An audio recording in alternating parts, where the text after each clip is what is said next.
5 minutes after 10 o'clock. Thank you for tuning in.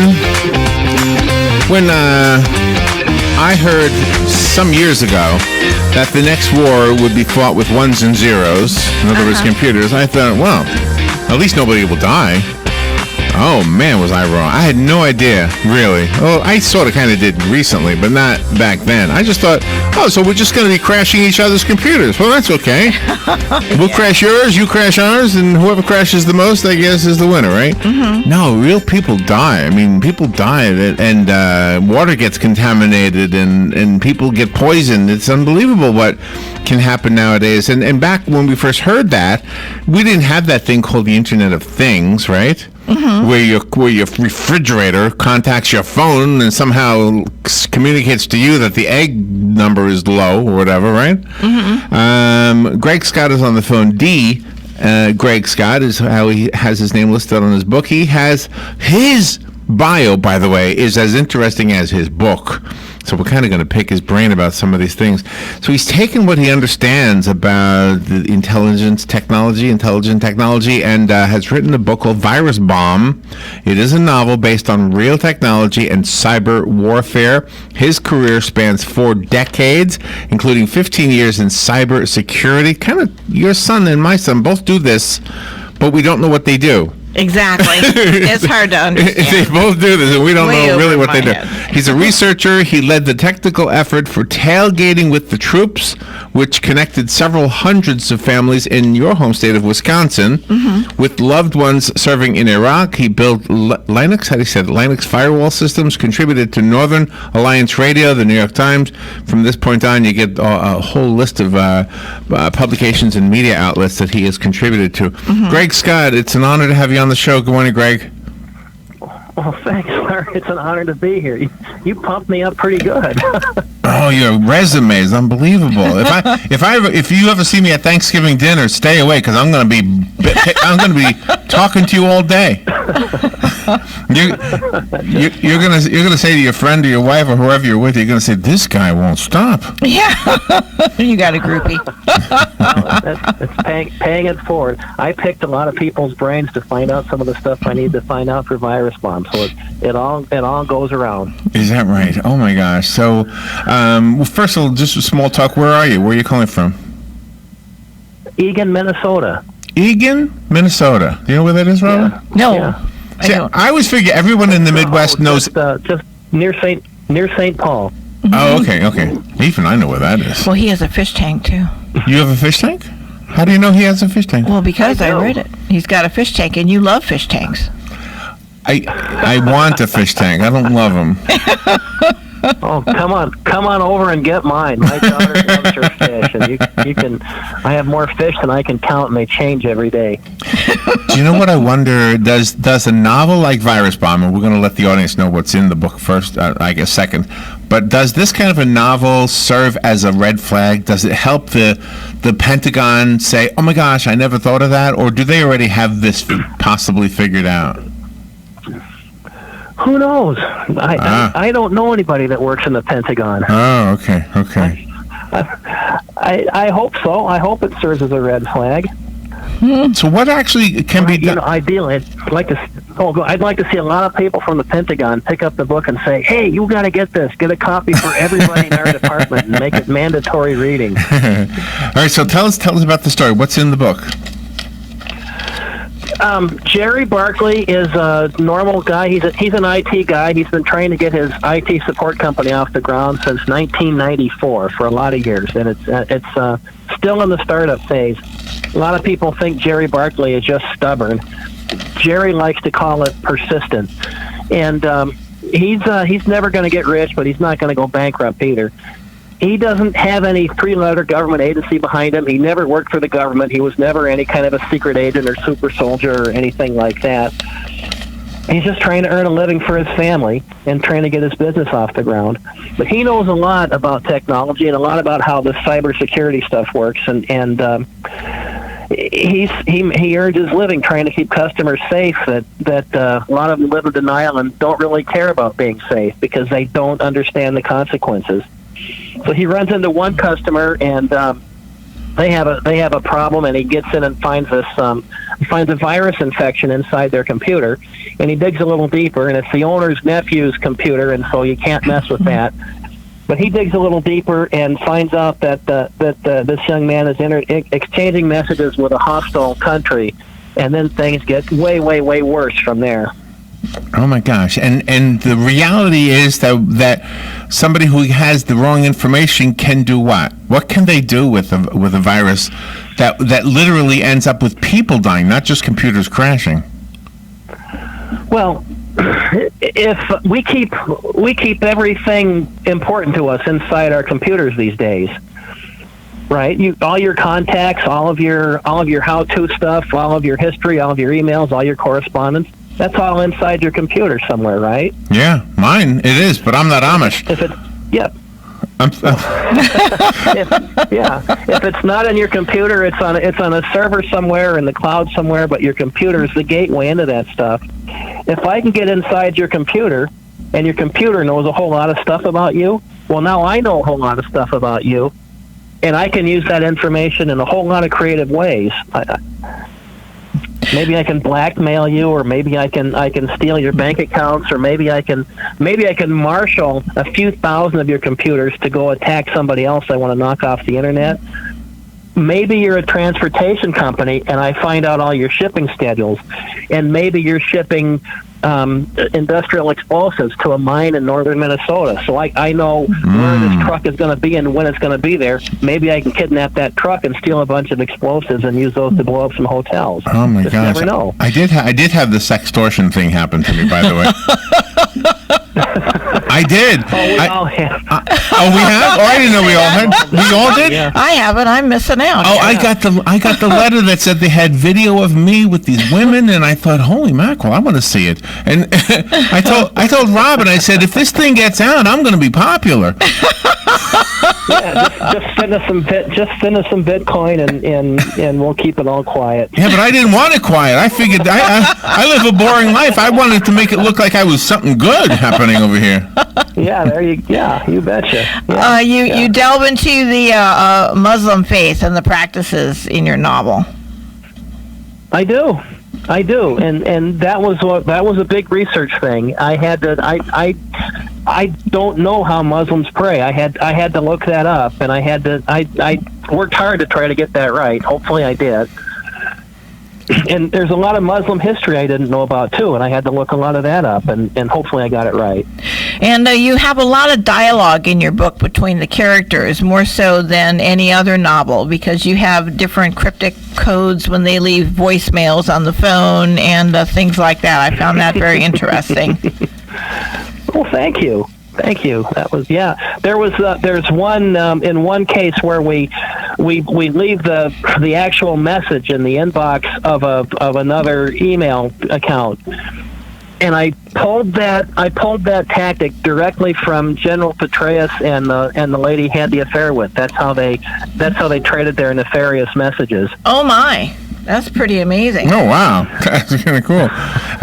Real world stuff. Nobody has to suspend disbelief with my book. Well, it's kind of like when we speak to somebody who wrote a novel and they had served in Afghanistan, and it's a novel about Afghanistan. You know that they are speaking from a point of view that would be very knowledgeable. And in the same case with you, I mean, your background shows that these things that you're writing in a fictional story could actually be real. Yes. And sometimes we can use fiction to present truth better than the news. I like to think this is one of those times. And that's why I was asking if the Pentagon knows about it. Oh, well, they should. Maybe they'll listen to the radio and they'll find out about it right now. I hope so. You have ordinary people like Brian in the book as a character, and it really seems like the regular people of today are doing more to protect themselves and their country than the government is, and all the elected officials from local on up to the president. Yeah, and we need to. Brian Cox in the book he's a troubled young man.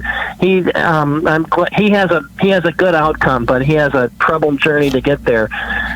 And it's true and it's really always been true. We can't count on the government to do everything for us and hold our hands and stuff. That we're the ones sitting in front of the keyboard or on our cell phones. There's no NSA agent sitting next to us telling us not to tap that button on our phone. We have to make that judgment ourselves. And it seems like the people that are the good-hearted souls, they like to keep things close to the vest, and then the bad guys always seem to find a way to communicate with each other, thereby wreaking havoc. Oh, you're hitting my hot buttons. You know it. Bad guys spend all day long probing us and all night long making tomorrow's probes better. And the good guys, we isolate ourselves, and so the playing field is tilted in favor of the bad guys because they collaborate and we don't. We've got to get better at that. And that's not some government program legal thing. That's a cultural thing. Have we had small versions of the virus bomb already? Yeah, we have. In fact, we the United States are the perpetrators of one of those. Back in 2008, 2009, right in that era, the Israelis and the NSA did not attack Iran to shut down their nuclear centrifuges where they're making all this nuclear material. We did not introduce evil software into their machines to make those things spin faster than they were supposed to spin and wear them out. We did not do that. And so in my fiction, the Iranians took some of that code that we did not give them and turned that back against us. Oh, my gosh. Your book is also... this kind of stuff happens all the time. Your book also addresses family relationships. It's truly family relationship oriented because your characters care. It's not like they're murderous. Well, thank you. They are. That's true. Mm-hmm. Jerry Barkley is a normal guy. He's married he's a grandpa, and he's married to a grandma. And there's a few scenes where husband and wife get into some discussions about Jerry's choice of white socks and what kind of shirts he wants to wear. Yeah, I think it's pretty amazing. Yeah, that's part of any story. I love stories that have like real family, real people things going on in them. It makes it more real, whatever. It is interesting though the crossroads between your story and your real experience. I find that fascinating. Is this one of several that you have planned? Yes. Oh yeah, there's more on the way. You betcha, as we say in Minnesota. there's some interesting bad guys too. Frank Urbino he marked himself as the king of email marketing, but really he's a spammer. He lives in Miami, so kind of near you, just a little bit southeast. Right. Mm-hmm. He likes the Miami nightlife. He was a small-time hustler in the late '90s, and he grew up in rural Florida with a dad that beat him up, and he had an inferiority complex. And so then he wanted to figure out a way to make himself show himself he was successful to his dad. And so in the late '90s, he was drunk one day, and he staggered into a library and sat down in front of a computer and wanted to look at some of the porno stuff that you can look at in libraries. Mm-hmm. And the porno site prompted him for an email address, so he had to go sign up for email. And that got into thinking, why did they want his email address? And then he figured out that they wanted his email address so they could send him solicitations. The pornography was just the tease to make money from advertisers. And so he took that experience and got over his hangover and started collecting email addresses and turned himself into the king of email marketing. But he's really just a spammer. He sends spam out, and that's how he makes money. He's just not a good guy. I mean, even the last two syllables of his name is Bino. That just... This guy just sounds like somebody you don't want to know. Well, he's got his sleazy side. That's a fact. But a lot of these characters are shades of gray, just like in the real world. Mm-hmm. And he plays a role. He plays a role in fixing a problem that he didn't know that he was helping to create. Don't condemn him 100%. Condemn him maybe about 70 or 80%. That's interesting.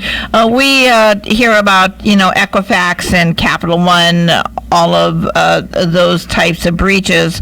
But in our own school system here in Marion County last month, it was breached and the names of the students were stolen. Now, what benefit would that be for people to break into a school system? Oh boy, who knows? Why would I? Why you gotta think like an attacker for this stuff. So if I put my attacker hat on, why would I want names and addresses of school kids? Mm-hmm. And one thought that comes to mind is there's a lot of sick people out there who want to kidnap school kids and want to do awful videos and that kind of stuff. And there's a market for it. And so if I were to steal a bunch of names of a bunch of school kids, and if I were to get the bus routes and the times when these kids would be where they were, I wonder if a kidnapper would want to pay me some money for that information. Yeah, even if it wasn't true. I don't even like to think about that, but yeah. Well, we've had some news. And that kind of stuff. I'm sorry, I didn't mean to interrupt. We have some stories here. No. Let's see, real stories about like a grandma who lives here who gets a call about her grandson, like let's say in Michigan, so she's not really sure what's going on. And end of the story, to keep it short, is she ends up sending money because she's afraid something's gone wrong. And she believes the caller, for example. Yeah, I know. Yep, that stuff happens all the time. I've got neighbors that have experienced that too. Let me give your listeners here's what you do. You get a call like that and you're not sure who they are, and you're not sure if they are who they claim to be. This is what you do. Now, this is serious. This is what you do.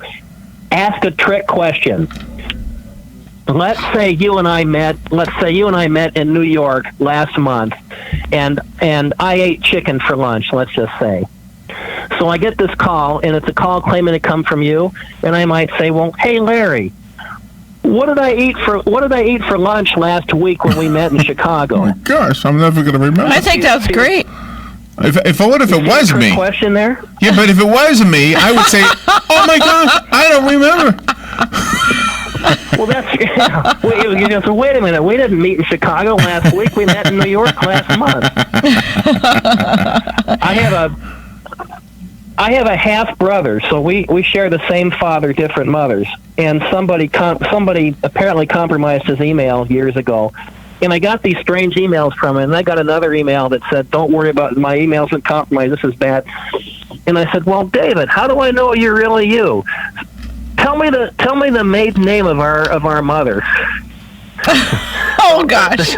Now, so see but we shared the same father, not the same mother. So the correct answer to the question wasn't the question. Oh, that's cool. That's clever. Yeah. Yeah. So when your listeners get a call like that from somebody claiming to be their long-lost grandson, ask a trick question. Mm-hmm. So tell me about the cookies I made for you last week. What flavor were they? Anything like that. I think it was blueberry or something. You also delve into the realm of the technicality for airplanes. I do. That was the hard part. That was the hardest part to write, because I've never been in an airplane cockpit. Mm-hmm. But, just like I want to have respect for the IT people that keep us safe on the internet all the time, I want to have respect for the pilots that keep us safe in airplanes all the time. And so I worked really, really, really hard to try to get that right. Sometimes I travel for work, and every time I went into an airport, I'd grab people with a uniform and just start pumping them with questions. Oh my gosh! Thought I came from Mars. Yeah, because it's really scary. I mean, you want to get off the ground safely and fly safely and land safely, but if the bad guys can hack into elections, why can't they hack into the program of an airplane? Oh, there's been stories about that. There's been some people that have broken into airplanes just because they could. Unfortunately they were researchers, and they told the authorities how they did it. They still got in trouble for it. But yeah, there are people there's ways to compromise airplane computer systems and make the planes crash. Sure. Mm-hmm. And a lot of people pay their bills online. I'm one of them, and I do like to think that everything is safe when I do that. And it mostly is. Most of the time, paying bills is going to be fine. Take the proper precautions. Don't have your computer memorize the password to the bill pay website. Keep that in your head or on a piece of paper or in a password manager or somewhere else. If somebody compromises your computer and your computer knows about all these passwords, then the bad guys know all about your passwords. And now it's a race to change all the passwords before they get into your bank accounts and drain it. Wow, yeah, I plead guilty to that. Oh my gosh, yeah, I've been gullible on that one. The book is Virus Bomb. It's written by Greg Scott, Greg Scott. If you're looking it up on Amazon, I found it on Amazon. You've got 7 5-star ratings. It's a brand new book, and so tell me, do you have a website you'd like to recommend?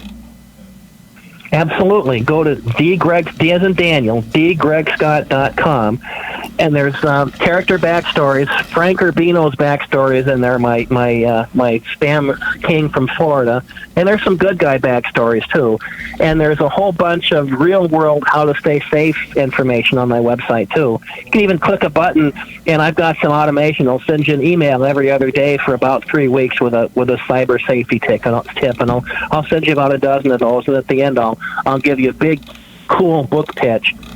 I just went to your website. I'm looking at your website. 5-star reviewer count. We'll grow that 5-star reviewer count too for more than 7. Absolutely, yeah. Well, thank you so much for being on the air with us, and good luck with everything. I really do hope that the Pentagon or whoever is paying attention to this kind of a novel, because you are raising the red flag and alerting us to some problems. I also want the listeners to know that I have a copy of the book. Mm-hmm. So if you'd like a copy of Virus Bomb, call me right now, 622-9622, and I will leave it here for you and at the studio. Thank you so much, Greg. Thank you for being on the air with us today. Well, thanks for having me. I'll do one quick plug. I'm too late. Sure, go ahead. One quick plug. If you get that free book and you read it, you love it, put a glowing review on Amazon. There you are. Absolutely. Thank you, Greg. Okay. All right, we'll be right back. Okay, thanks for having me.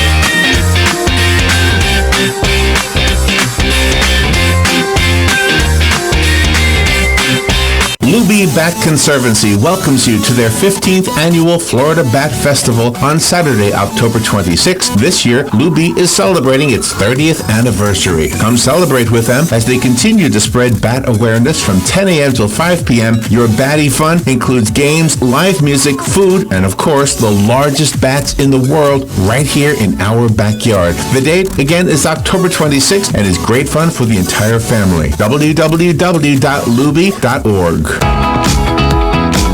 Direct Connect to UCF, where students who attend the College of Central Florida and graduate with an AA or articulated AS degree are guaranteed admission to the University of Central Florida. Success coaches are ready and waiting to assist you in designing an educational plan that is right for you in any of their locations across Central Florida. Remember, connecting is easy and guaranteed. Find out more at directconnect2ucf.com. Friday night, the Vanguard Knights will host the North Marion Colts in a battle for the North Side. This district rivalry is presented by Warehouse Wireless, your disc